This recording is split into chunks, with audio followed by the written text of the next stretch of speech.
दोस्तों, ताजमहल मकबरा है या मंदिर, ये सवाल बहुत सालों से पूछा जा रहा है और इस सवाल के पीछे का कारण है प्रोफेसर पुरुषोत्तम नागेश ओक की लिखी किताब ताजमहल एक शिव मंदिर। प्रोफेसर ओक ने अपनी किताब में दावा किया था कि यह स्मारक 1155 में बना था, यानी मुगलों के शासन से दशकों पहले। उन्होंने कहा था कि ताजमहल का नाम तेजो महालय था, जो पहले एक शिव मंदिर था। प्रोफेसर ओक के दावों में कितनी सच्चाई है और इसमें हमारी गवर्नमेंट का क्या कहना है, इसका पता लगाने के लिए हमें इस कहानी को शुरुआत से समझना होगा। हमें समझना होगा कि ताजमहल क्यों बना, इसे किसने बनाया और इसे किसके लिए बनाया गया। नमस्कार, मेरा नाम है द हिस्टोरिकल स्टोरी टेलर और चलिए जानते हैं कि ताजमहल मकबरा है या मंदिर। दोस्तों, इस कहानी की शुरुआत होती है जब इन भाई साहब को इन मैडम जी से सो कॉल्ड प्यार हो जाता है। यह है मिर्जा शहाबुद्दीन मोहम्मद खुर्रम, जिसे हम शाहजहां के नाम से जानते हैं। खुर्रम का जन्म 5 जनवरी 1592 को अभी के लाहौर पाकिस्तान में हुआ था। इनके पिता का नाम था नूरुद्दीन मोहम्मद सलीम, जिन्हें हम जहांगीर के नाम से जानते हैं, और उनकी माँ का नाम था जगत गोसाई,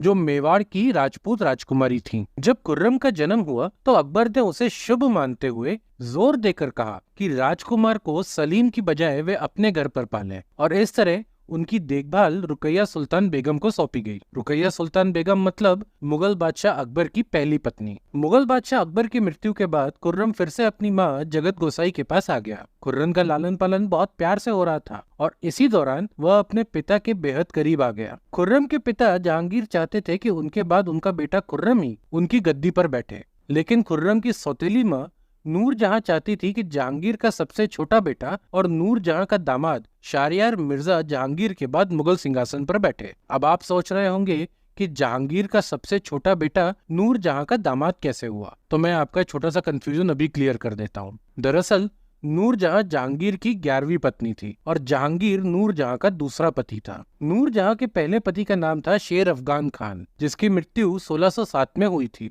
नूरजहां और शेर अफगान खान को एक बेटी थी जिसका नाम था लाडली बेगम, और लाडली बेगम की शादी जहांगीर के सबसे छोटे बेटे शाहरियार मिर्जा के साथ हुई थी। तो इस तरीके से जहांगीर अपने बेटे शाहरियार मिर्जा का पिता भी था और ससुर भी। वो अपनी पत्नी नूरजहां का पति भी था और समधी भी। साथ ही वो अपनी सौतेली बेटी लाडली बेगम का पिता भी था और ससुर भी। और नूरजहां अपनी ही बेटी की माँ भी थी और सास भी। चलिए इस कंफ्यूजन को यहीं छोड़ते हैं और कहानी में आगे बढ़ते हैं। तो जब जहांगीर की अक्टूबर 1627 को मृत्यु हुई, उसके बाद खुर्रम और उसके छोटे बेटे शाहरियार मिर्जा के बीच एक जंग हुई, जिसमें खुर्रम विजयी रहा और शाहजहां के नाम से मुगल सिंहासन पर बैठा। इन सब के बीच शाहजहां ने कई शादियां की और इसकी कुछ प्रमुख पत्नियों के नाम थे इज उन निशा बेगम, फतेहपुरी महल बेगम, मोती बेगम, अर्जुबंद बानो बेगम, जिन्हें हम मुमताज महल के नाम से जानते हैं, और कुर्सिया बेगम। ये तो था खुर्रम उर्फ शाहजहां के बारे में,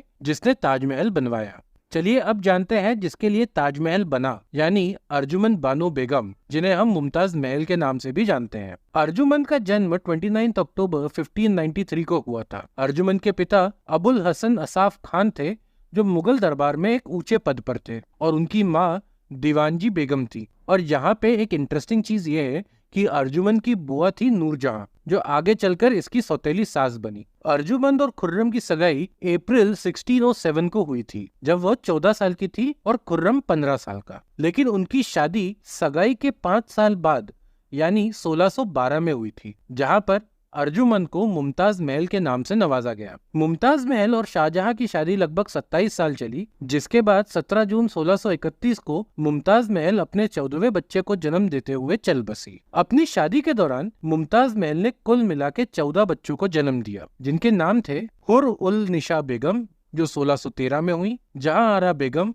1614, दारा शिको 1615, शाह सूजा 1616, रोशन आरा बेगम 1617, औरंगजेब 1618, इजाद बख्श 1619, सुरैया बानो बेगम 1621, एक बेटा जो मृत पैदा हुआ था 1622, मुराद बख्श 1624, लुत्फ अला 1626, दौलत अफजा 1628, हुस्न आरा बेगम 1630 और गौहर आरा बेगम 1631।